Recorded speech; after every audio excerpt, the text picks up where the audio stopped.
Tantra, welcome. I've long known that tantric practices influence Kejawen, but until I started researching it, I didn't fully appreciate just how and how much.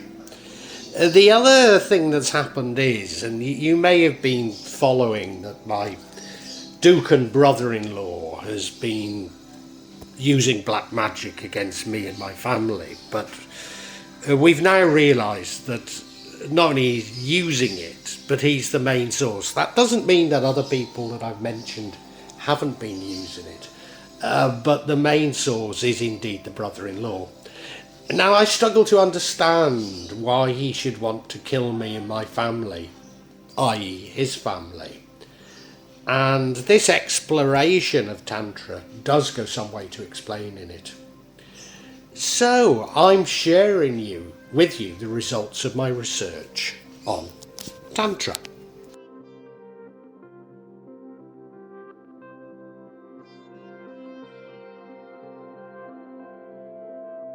Tantrism. Tantric practices can be found in Hinduism, Jainism and Buddhism. Tantra really means teaching. Nevertheless, even this as a term was coined relatively recently by British colonists as a means of defining and therefore separating Tantra or the transgressive elements that were seen as Tantra from what is seen as mainstream religious devotion in the subcontinent. You could also see it as a technology about the discipline of the body, using the body to get closer to God or to get closer to oneself. But it also relates to texts or agamas which came about in the 5th century. These were written in a much less elitist ways than the Vedas and so gained popularity, despite them being esoteric. Now, these texts emphasise Shiva or Shaiva, the god Shiva or Shaiva. So they arise from the magical practices used for the deification of Shaiva. So they give the practitioner the power of Shaiva.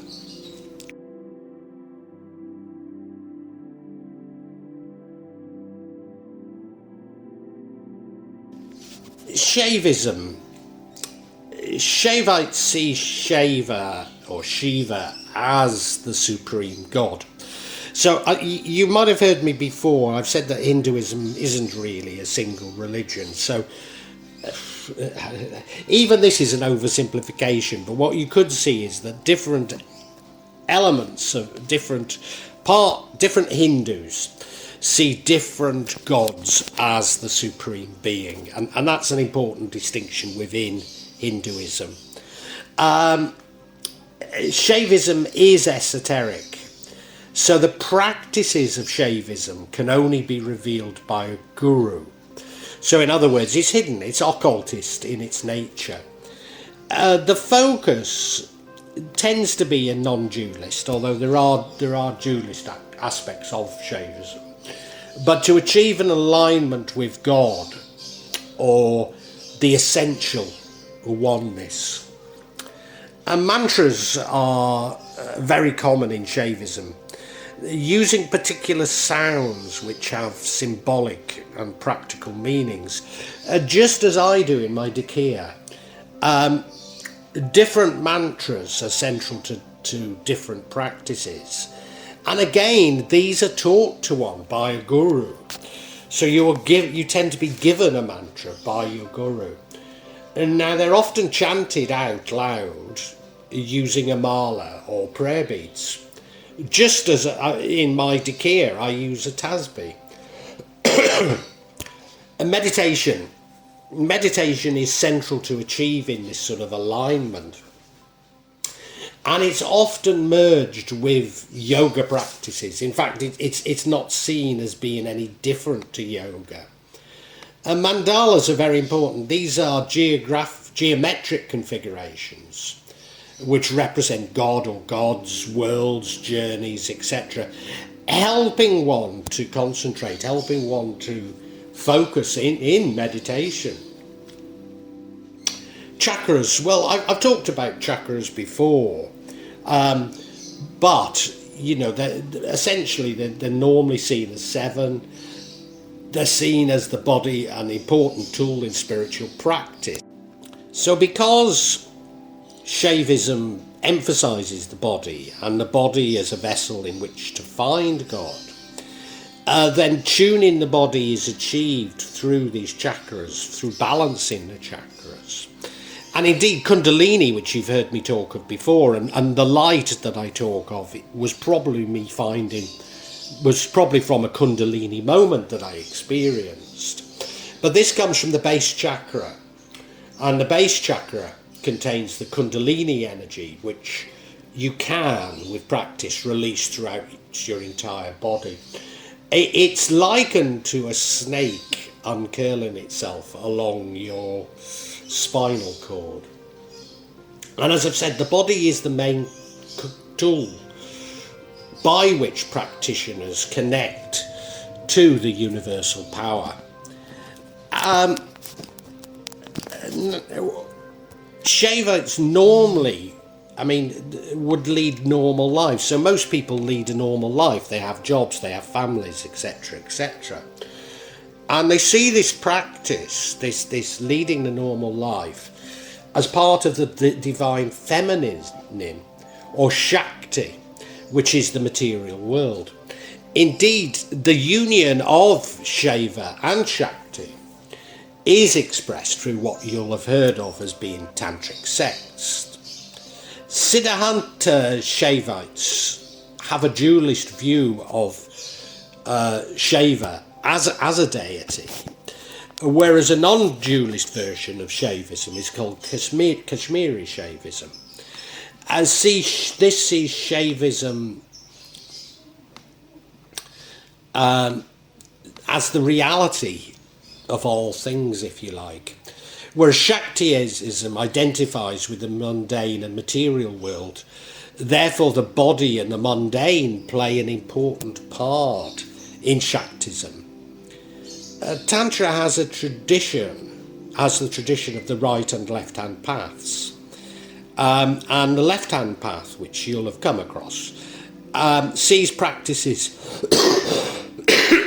seen as practices which are taboo, practices which go against the norms, so partaking in alcohol, drugs, sex rituals. See that the light that I believe I've found is limited, and that for there to be light there must be darkness, and to be light something must be burning. So they would argue that it's more important to explore the darkness than it is to explore the light. The sun god is therefore important. It was an ancient deity in Hinduism, and Shaivism incorporates the Surya within its ideas. Ganesh is also a very important deity within Jainism, and Ganesh is very much associated with left-handed tantric practices. Many Shaiva and Vaishnava adherents recognise Shri or Lakshmi, Parvati, Saraswati, and other aspects of the goddess Devi.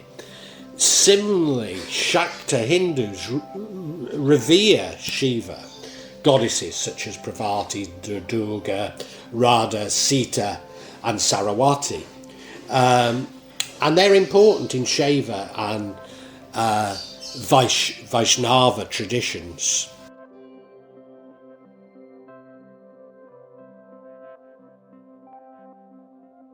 Vajrayana or Tantric Buddhism represents a significant schism with early Buddhism, the Theravada. It arose in 15th century India and strongly influences what is seen today as Tibetan Buddhism. Indeed, it probably developed in response to tantric practices developing within Hinduism in India. The main reason being that local rulers wanted to use these powers to enhance their rule, enhance their lives. And so Buddhists started to join in that they could also give these powers. And of course, you may have heard me say before, but the main reason why the Sultan, or they were Rajas then, the kings of Indonesia, converted to Islam, was that the Sufi saints, the Wali Songo, were able to show that Islamic magic was stronger than this Shaivistic and Buddhist magic. Nevertheless, it's argued, despite having talked of it being comparatively modern, it's argued that Buddha himself had to turn to some of these practices to achieve his own enlightenment. Now, a part of the schism is that Tantric practices, is that in Tantric practices, your enlightenment can only occur with the intercession of powers or deities more powerful than yourself. It's therefore maybe a part of the frustration of the slow pace at which people were achieving Buddhahood, that they would come back for many reincarnations before they could get to nirvana. But you can only achieve Buddhahood via these tantric practices. So tantric rituals are to summon these deities, even be possessed by them, on your path to becoming a Buddha. These practices free us from the self, and therefore free us from the ego, which is the path to enlightenment, something I've said many times. Whilst Buddhist monks had traditionally been celibate and non-violent, the Tantric path is a transgressive path, and it includes ritualised sex and ritualised violence. Indeed, Shaiva is ritually killed within some Buddhist Tantric sects, reclaiming Shiva from Hinduism. The transgressive behaviour means that many practices are kept secret or esoteric, occult. The Buddhist texts themselves are heavily metaphorical to hide the actual practices. Whereas traditionally, of course, Buddha always taught with an open hand. So, the fact that they're occultist is an anathema to traditional Buddhist beliefs. As a result, one has to be taught by a Vajra master, and this developed via the Hindu guru practice, who introduces and initiates one to the deities. But of course, this also established a hierarchy, and you cannot denigrate your teachers.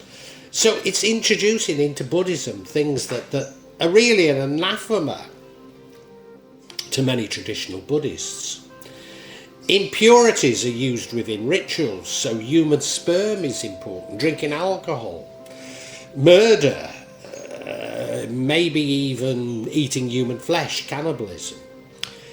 As it's non-dualist, it doesn't see what happens as the ultimate reality, and therefore don't see the distinction between concepts such as pure and impure, good and evil. Indeed, some teachers believe that this transgressive behaviour is acceptable if it's done with the right attitude. So in other words, you're not doing it in a materialistic way, but you're doing it to achieve Buddhahood. But of course, this is clearly open to abuse, and you've probably seen videos on YouTube about abusive Buddhist monks, etc. The body itself is seen as a positive field for investigation, especially for sensual pleasure, and this incorporates the concepts of the chakras as channels of energy. re-evaluated problematic mental states as a part of the journey to becoming a Buddha. So you actually re-evaluate these things which are seen as problematic, and it helps you on your journey. Sexual desire and even violence, therefore, can become a part of this journey. Tantric practices identify with supernatural beings, and you'll see them using hand gestures to indicate the possession by these beings or deities. A jinn, as I might call them. If the person is possessed, then whatever their acts are not theirs, but a part of the wider possession. As the possession is from a deity, then these actions must be pure. But again, it's so open to abuse, isn't it? I would say within Tibetan Buddhism, some would argue that these are simply metaphors for the journey of the mind, a little like Jung's exploration of the dark side. But that certainly isn't universally true. I mean, some of these darker actions are commonplace. And as I say, it's just so open to abuse.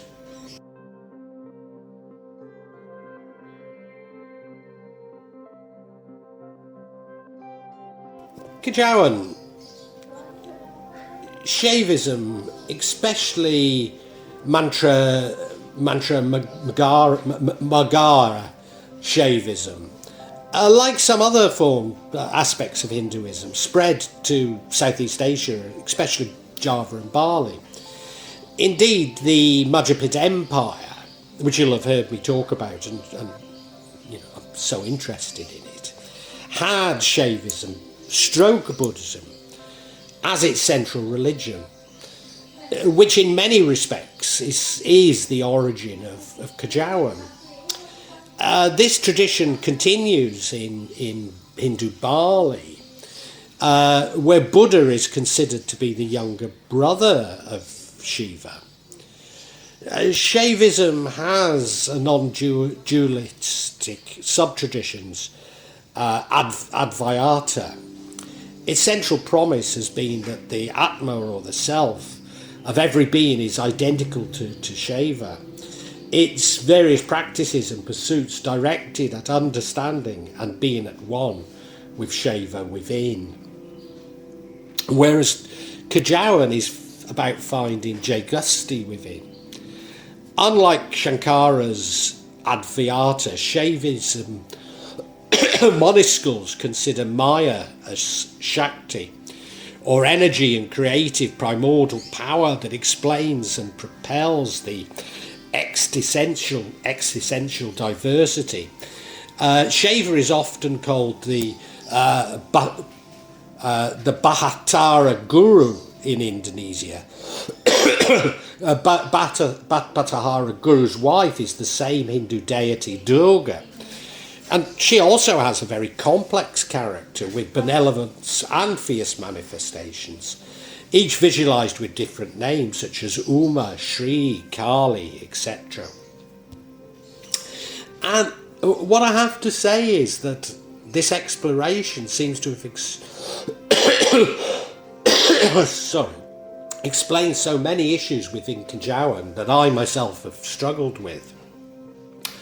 I suppose it's best explained through considering why my brother-in-law is trying to kill my wife through black magic. Well, firstly, he has a non-dualist view of the world. So the material world is unimportant, simply a reflection of God. Our material world is an illusion, and we can only find the truth by testing that illusion. Whatever we think of as taboo in this materialist world is simply a camera obscura of the truth. Secondly, he's allowed himself to become possessed by what I might call a jinn, but he himself sees this as a god or something which will bring him closer to God. So whatever he is told to do from within is actually divine. Thirdly, unlike my wife and I, who see magic as a lower veil of Kejawen, he sees it as the exact opposite. It's the ultimate veil. the ultimate veil, and we must cross these taboos to bring us closer to God. Fourthly, I've already argued that to love someone is the ultimate expression of the ego. So it follows that in order to release our ego, we must set these people free. So for my brother-in-law, this included killing his own father, his own mother. And now he has turned his attention to the one that he truly loves the most, my wife. In fact, we're now largely living back in Jakarta because we don't want to be near him and his family, because it's spread out not just to the use of black magic, but some sort of physical things that they've done, such as opening up holes in our house and putting rats through them, so our house becomes rat infested. So it's just getting too difficult to live there. But as we were going, one of the times he turned round to my wife and said, "Why don't you stay here and die?" So are we not following our ego by not submitting to what has been decided for us? I.e., are we not submitting to the universe or to God by not simply allowing him to kill us through black magic? Well, this goes back to some very early thoughts I had on black magic and willpower. And I guess it ultimately comes down to if we believe the brother-in-law has free will, having allowed himself to be possessed. I suppose it also brings back notions that I thought I'd dispensed with, of good and evil.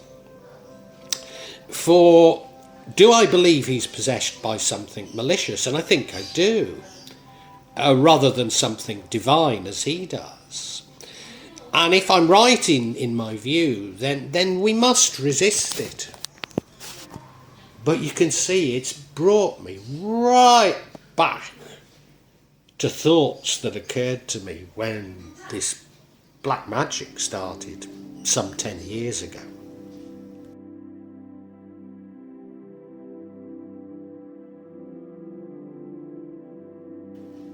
Well, I really hope you've enjoyed this vlog and that, not only got something out of it, but provoked thoughts.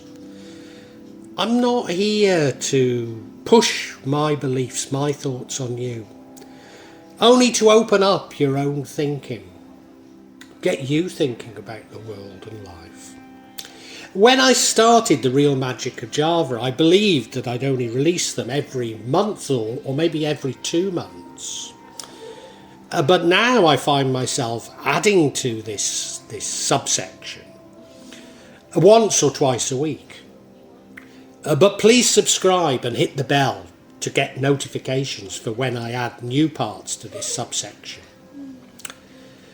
In part, the reason why I'm doing it more often is that the concept has moved from filming rituals and events that took place in Java to me also describing my beliefs and philosophy.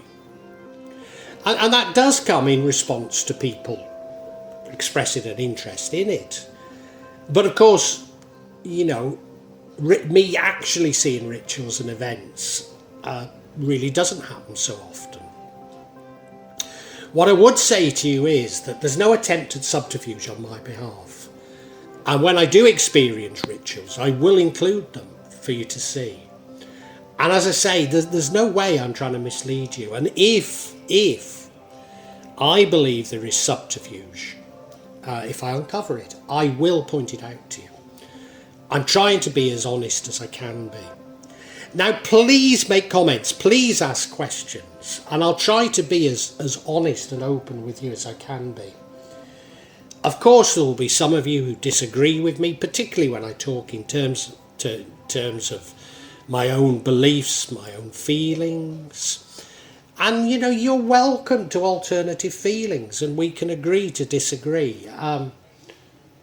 Sometimes I find that people on YouTube can be unnecessarily attacking and aggressive, and at times I don't restrain myself enough, and I apologise, but it's not my intention to put anybody down, you know. I know what I talk about can be emotive, and it can be challenging to your beliefs. But, you know, I'd love to enter an open discussion, a heartfelt discussion.